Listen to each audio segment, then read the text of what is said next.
we know that therapy comes in all different forms. Even with 4 hooves and a mane, humans and horses are creating bonds that are truly healing.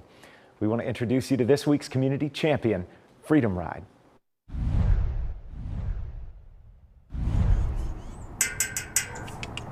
Tucked away in Orange County off North John Young Parkway in Orlando, you'll find Freedom Ride, an equine center where tranquility meets transformation. And it's here where incredible and beautiful horses like Halo offer more than just a ride. This is 8-year-old Elijah. He's on the autism spectrum with sensory processing issues and ADHD. He finds joy in his weekly therapeutic horseback riding sessions. His mom says riding brings out a side of Elijah she rarely sees. She calls them his good days. She told me Elijah's more engaged, better able to communicate, and seems to truly blossom during and after his sessions. Hear that? I love him like 1,000. Yeah? Because That's pretty big. he's the coolest. Executive Director Veronica Wheatro is proud of the work Freedom Ride has been doing in Central Florida for more than 25 years. It is the human to horse connection, I cheer him up. and we just allow them to do what they do. It's pretty amazing. Enthusiasm and experience guide the equestrian team. There's over 100 years of knowledge with horses, with therapeutic adaptive riding, with mental wellness.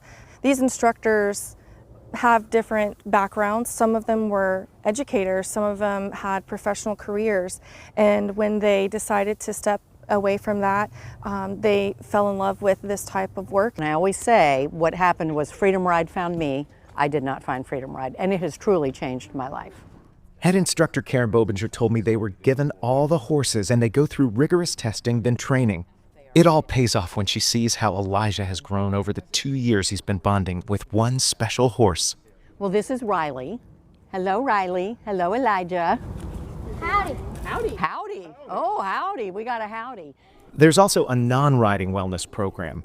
People spend time on the ground interacting with horses by grooming and walking them. We all live in a really hectic world. So coming out here, as you've noticed, kind of just settles you, and it kind of brings you to the present and allow the horses to do what they need to do to teach you. Because all of us have been through things in our lives, whether it be loss or challenges or setting new goals.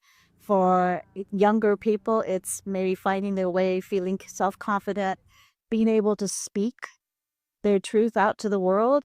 The nonprofit relies on volunteers and financial support from our community. We don't own the property yet, so our greatest need is paying off our property, which will help us sustain us for the longevity of Freedom Ride. Sometimes healing can come from the bond between human and horse. They can sense what is going on with us, whether it's a 5-year-old with autism who's nonverbal, or a veteran who's had PTSD, or someone who may just be a cancer survivor who's coming out to spend time after going through treatment, who just needs to be in an outdoor environment and take a breath. We are horsepower for the spirit. That's why Freedom Ride is a WESH 2 community champion. It kind of cheers me up. Oh, we needed good news like this today. Joining me now from Freedom Ride, Karen Bobinger. Good to see you again. Thank you for having me. I'm glad to be here. Yeah, well, we're so glad to talk about the work Freedom Ride's doing in Central Florida. As Absolutely. head instructor, give us a little bit of an idea about what happens as a horse and a human make a connection, because it was something powerful to witness with Elijah. It is powerful, and I think some of the misnomers with some of the adaptive riding are that it's not just a pony ride. Yes, there is the joy of being on a 1,000-pound animal and developing that bond. However, what we find is through the movement of the horse, it actually does help improve the quality of life for people with physical disabilities, such as it might be cerebral palsy, it might be Down syndrome, it might be autism. And it is that movement that throws us into a natural rhythm, which helps to improve our respiration, our core, and our balance. And then, of course, not to mention the emotional bond that we all end up developing with these beautiful creatures. And they are beautiful horses that you guys have there. Elijah's mom couldn't tell me enough about the wonderful work Freedom Ride does and that bond that he's built with Riley. What for you is a story that sticks with you about a success like that?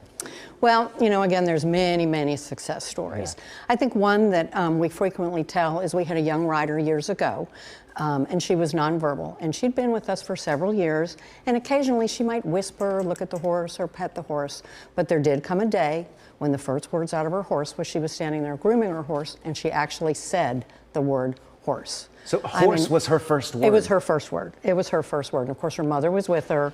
We had volunteers with her, and we were all there, and it was just, it was kind of just a moment of silence for all of us. Since then, she has become more verbal. She is a volunteer and works at Publix part-time, and can chat up a pretty good conversation when she needs to. I love that. Yes. And again, the power of this with the horses, and you spend a lot of time with them, Karen. Right. How do you train one? Just quickly here, and what kind of work goes into, we know they've got to be carefully selected. Right, right. It's a process. We have a 90-day process. Our horses are all donated, and therefore the 90 days. But the horse has to start with the right brain. It has to start with a horse who has kind eyes and a kind heart. We can only do so much through a series of trials that we put them through. However, I think it really just comes down to their personality. Yeah. We do all kinds of obstacle courses and sensitivity training. Yeah. You know, if you have a child who's on a horse who's playing with beanbags, and that child accidentally throws a beanbag, that horse has to be able to tolerate that beanbag flying through the air and not react to it. Yeah, these are amazing, amazing creatures. Right. Let's talk about our community getting involved, because we heard a little bit about you'd love to raise enough money there for Freedom Ride to buy all that Absolutely. land, Yes, and not have yes. any kind of payments on it. 20-something acres or so there. Correct. You need that, so financial support, you need volunteers. Right. How do we get involved? Well, first of all, we have a very large volunteer program, and Freedom Ride is always looking for volunteers to come in and work with the horses, work with the kids, and then just maintaining the property. Freedom Ride has an annual fundraiser every year. We hold it in April. Jeans and Jewels. Jeans and Jewels, please come to Jeans and Jewels. We have a live auction and a silent auction. And of course, being a nonprofit, horses are expensive. And hay, feed costs, of course, are all going up like everything else. Yeah. So we're constantly looking for donations. One thing I would like to say is I would like to invite the community to come out to Freedom Ride. Please feel free to call us and set up an appointment and come out and see what we do, witness a class and see the property. And I could tell you, it's life-changing. We're going to post all that information about Freedom Ride and how you can get involved and come out and see what they're doing.